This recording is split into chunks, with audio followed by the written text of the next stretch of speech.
অর্ণবী যে বর্ষাকে মেরে ব্যাগে করে পাচার করে দিয়েছে সেটা জানতে পেরে গেল পর্ণা। হ্যাঁ বন্ধুরা, নিমফুলের মধু সিরিয়ালে আজকের পর্বে তোমরা এরকমটাই দেখতে পাবে। পুরো গল্পটা জানতে হলে প্লিজ লাইক দিয়ে সঙ্গে থেকো। পর্ণারে যখন অর্ণবদের বাড়িতে যায় তখনও অর্ণবরা দরজা খুলে না। এর মধ্যেই পর্ণার মনের মধ্যে আবার একটা খটকা লাগে। এদিকে অর্ণব তার বোনকে ছেড়ে দেয়। তার মা বলে যে ওকে ছেড়ে দে, ও নিজের দাদার নামে কিছুতে নিন্দে করতে পারে না।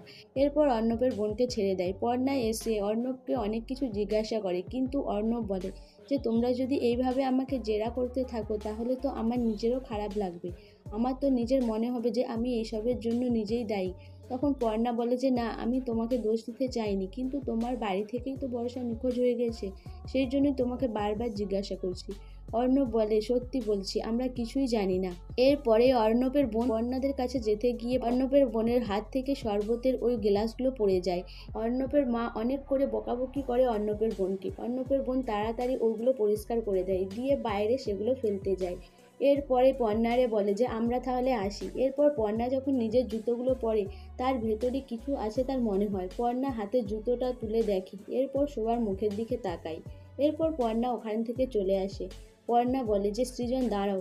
তখন পর্ণা জুতো থেকে একটা কাগজ বার করে। সৃজন বলে এটা কি? আমার নিশ্চয়ই মনে হচ্ছিল জুতোর মধ্যে কিছু রয়েছে।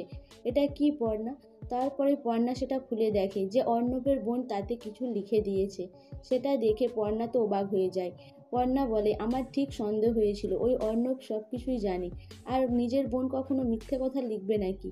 তখন সৃজন বলে যে আমি ওই অর্ণবকে ছাড়বো না, ওকে আমি মেরেই ফেলবো। পর্ণা বলে কি করছেন? এইভাবে হবে না, আমার দিকে মাথা খাটিয়ে প্রমাণ জোগাড় করতে হবে। এরপরে পর্ণা কি করবে বুঝতে পারে না।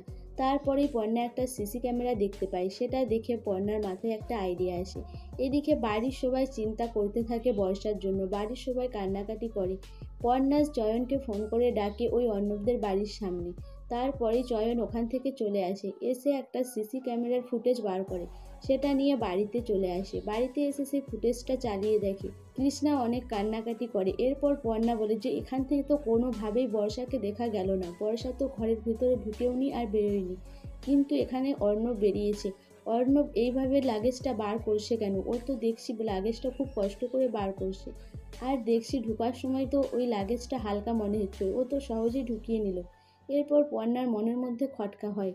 তারপরে এইসব কথাবার্তা শুনে সবাই মনে মনে ভয় করতে থাকে। এদিকে সৃজনের বাবা বলে যা টিভিতে আর খবরে দেখছি, এইভাবেই তো ঘরের বউয়ের দিকে মেরে টেরে ব্যাগের ভিতরে পুড়ে দিয়ে সব ফেলে দিচ্ছে, আর এটাই হয়েছে নাকি আমার মেয়ের সাথে। এটা ভেবে কৃষ্ণা কান্নাকাটি করতে থাকে। কৃষ্ণা বলে যে আমার জন্যই আজকে আমার মেয়ের এত বড় ক্ষতি হয়ে গেল। আমার মেয়ের দিকে আমি একবারও তাকিয়ে দেখিনি, আমার মেয়ে কত কষ্ট পেয়েছে।